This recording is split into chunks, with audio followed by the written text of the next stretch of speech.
Assalomu alaykum aziz ko'ruvchilar. Xo'sh, o'zimizni temamizdan bir safar oldinga chiqib, bitta chiroyli video qilmoqchimiz, foydali video. Covid degan bola, hozir bitta doktor amakimiz kelib qolgandi, yosh kattalar, juda ham ulug' yaxshi professor odam.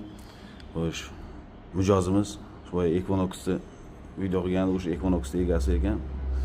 Yaxshi vrach inson ekan. Covid yana avj olyapti degan gaplarni gapirdi, o'sha bizga ham kirib kelayotgan ekan degan gaplar ham bo'ldi. Juda ham opasniy ekan bunisi. Tomoq og'riq, isitma, qattiq kuchayish bilan oilaga ham tarqab ketish ham juda ham tez ekan. Shundan ehtiyot bo'linglar.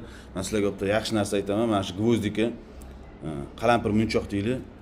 Mana shu narsani choyga yaxshilab qaynatib, choyga damlab, sovuq choy qilib ham, issiq choy qilib ham ichaverish kerak bo'ladi. Oiladagilarga ham maslahat.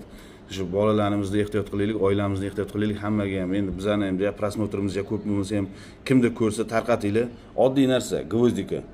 Bu tomoqni, mana shu yallig'lanishni, mikrob tushgan payt sirazi obchiska qiladi. Juda ham achchiq bo'ladi. O'zini shimib yursalaringiz ham bo'ladi. Men o'zi to'g'risini aytsam, ikkitadan shimib yuraman. Tomog'im og'rigan vaqtda sirazi shimaman, sirazi qoldiradi. Juda ham foydasi katta.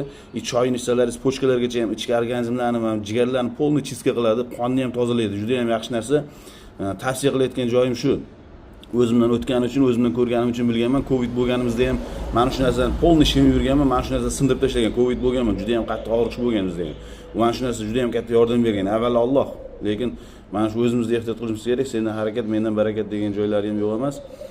Avvalo Allohdan so'raymiz, hammamiz tinchlik, sog'lik va tilakdoshimiz, hammamiz bir-birimizga yaxshi tilak bildirishga harakat qilamiz. Qo'ldan kelgancha maslahatim shu: choy ichib, choy qilib, oilaga ham polni choy, sovuq choy, issiq choy qilib ichaveringlar.